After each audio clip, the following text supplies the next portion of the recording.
everybody, welcome back to my channel. Today we are talking about what doctors prescribe when you have eczema. So when you actually get diagnosed, when you are first trying to figure out if you have eczema, what do you get prescribed and what are the impacts of that on your long-term health? So, no, this is not tea. We're not spilling the tea today. Actually, we might be spilling some tea today. I am actually drinking a hot chocolate, and it's by a brand called Four Sigmatic. And basically, it is like mushroom hot chocolate. They also have coffee, but if you know about eczema, caffeine isn't the best for people who have eczema. So if you choose like hot chocolate. So just a little side note is, this isn't sponsored. I'm drinking it and I really like it. And if you're looking for like a nice warm snack beverage, you might really enjoy this. And it has health benefits to it as well. So like, not only is it delicious, but it's actually really good for you because they have mushrooms in it. And these mushrooms can do different things. So some mushrooms, most of them are adaptogenic, which means it helps your body deal with stress. Well, if you know about eczema, then you know eczema is related to stress. So I think this one is chaga, which is a mushroom good for stress, but they also have others like lion's mane is really good for energy, reishi is good for sleep. So this is what I'll be drinking during this video. So let's jump right in. Let me paint a picture for you. Let's say you don't know that you can heal this naturally. You have eczema and you're like, what the heck is this? So you go to the doctor or you go to the dermatologist and you're like, please help me. What's going on with my skin?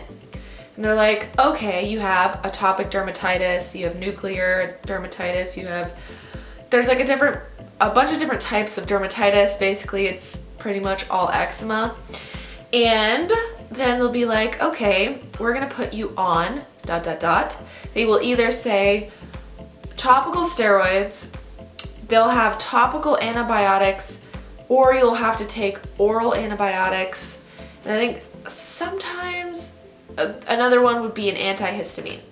So we're gonna break down all of these and I'm gonna truly explain what's happening, what's going on, is this safe or is it not? Are you okay or are you not? And so let's start with the elephant in the room, which is topical steroids. Most people, if you are on my channel, you know that I healed my eczema naturally. Well, I actually was on topical steroids when I was younger because my parents really didn't know what was going on. They didn't know it could heal naturally. And because of that, I was on topical steroids. If you are experiencing like oozing from your skin, a lot of times that comes from topical steroid use, and I actually experienced that when I was little. But I never went on it when I was an adult trying to heal it, because if you know my story, you know I knew in my heart that I could figure out how to heal it naturally. So I did. Jumping right in, I'm gonna be very blunt with this. Topical steroids do cause a lot of issues, and I'm gonna give you guys a metaphor as to why. So imagine you have a leak coming from your ceiling. You see a big old water stain and you're like, oh no, a water pipe must have broke. And so what you do is you call a ceiling repairman. You don't call a pipe repairman, you call a ceiling repairman. And so that kind of represents, so the ceiling repairman is a dermatologist. The pipe repairman would be somebody like an immunologist or someone experienced in leaky gut, someone who heals naturally. So then the ceiling man comes, well, the ceiling person comes, they don't have to be men, and they repair your ceiling. They put putty over the stain and then they paint it, it looks great. That's topical steroids. It can appear as though your skin's okay. Truly, it's not healing the root cause of eczema whatsoever. So the root cause of eczema, similar to the leaky pipe, is leaky gut. So what you really need to do is fix the leaky pipe. You have to fix the root cause. You have to fix leaky gut. However, I think people are able to wean themselves off topical steroids while also fixing their diet and reducing the amount of toxins in their life. So, if you don't know already, there's something called topical steroid withdrawal. And this means when you stop taking your topical steroids, or, going back to the metaphor, once you take the putty off of the ceiling, you'll notice so much damage. You'll see the true damage that comes with getting off of topical steroids, and your skin will show you how much toxic buildup there is and how bad off you are. And in addition to that, topical steroids will also thin out your skin and leave your skin so much more vulnerable when you're off of it. So those are some pretty bad cons when it comes to topical steroids, and luckily I think research is progressing us towards fixing it in other ways. It's still not addressing the root cause, which is leaky gut, but at least stuff like Dupixent, which is an injection, is targeting the immune system. So we're starting to get away from the horrible topical steroids. Dupixent itself has a lot of really bad side effects, including it truly affects your eye health, which is pretty scary.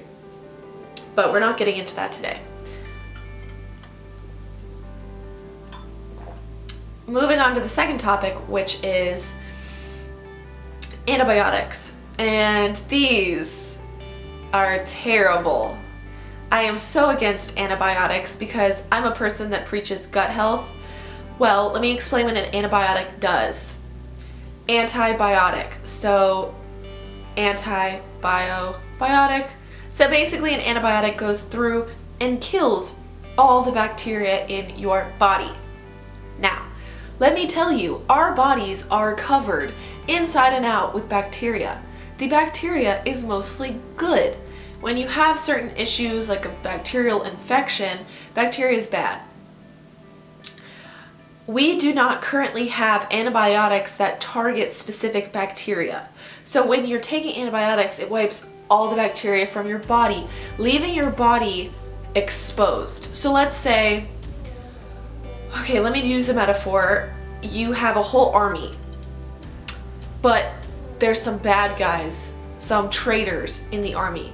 So you take out the entire army, and now you're leaving your country or your body exposed to everything. If an infection or an infiltration occurs, your country's taken over, aka your body's taking over.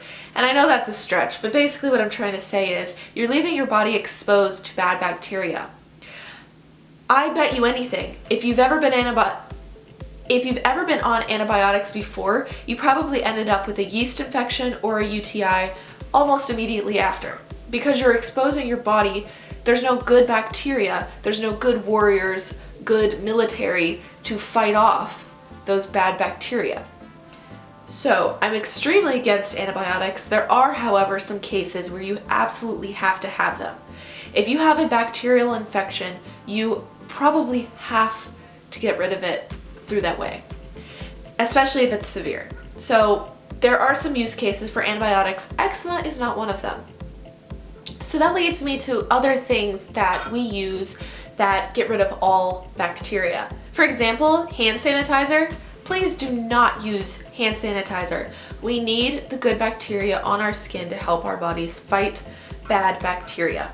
I also don't like when people use really harsh chemicals to clean your house. Yes, if somebody was sick, like very sick, you should clean in that way, but there are not a lot of cases where you really need to do that. So everyday cleaning, you do not need to use Lysol, you do not need to use like super strength cleaner, don't use bleach all the time. You need good bacteria in your life. And now that we just talked about antibiotics, we're now going to talk about antihistamines and what that has to do in your body. I'm not a huge fan of these either. Sometimes they're necessary when you have eczema and there's nothing else you can do, but it's very tricky, and I don't want to tell you guys the wrong thing because I actually don't have a lot of research on antihistamines, but I was able to get through my eczema without antihistamines. They basically suppress your immune system, which is okay, but it's still not figuring out the root cause. You're still not healing. And so I just want you guys to know that you have to heal the root cause. None of these other things are addressing the key issues. And so hopefully in time we have medications that will reverse leaky gut. But the thing is, you still can't have a toxic lifestyle and expect to not end up with disease. That's all there is to it. If you smoke, if you drink, if you do anything in extreme that's a toxin, if you drink too much, your liver is going to be damaged. If you smoke too much, your lungs are going to be damaged. It's just the way things are. If you put bad things in your body, if you live in a polluted environment, your body's going to end up with disease, whether that's cancer, heart disease, stroke, diabetes. I probably would have ended up with diabetes had I not changed my life. So keep that in mind. We have to heal the root cause. I'm not 100% positive if you can use both at the same time. If I don't know what happens if you're healing leaky gut and you're weaning yourself off topical steroids. I didn't go through that myself. I don't know if once you like fully heal your body on the inside and then you're fully off of topical steroids, whether it'll still cause your body to react. I'm not 100% sure, but I do know that they just don't help you fully. And that's what I'm here for, is to teach you guys and give you the tools so that you can heal your body indefinitely. So that's this video. It's a little bit all over the place. I'm pretty hyper this morning. Thank goodness this isn't coffee. But I hope this did help give you some clarity, and I hope my metaphors weren't all over the place. I'll see you guys in my next video, and keep giving me suggestions. I can talk about eczema forever. So there's so many videos to come. There's so many videos that have already been made. Go check out my channel if you haven't already, and bye-bye.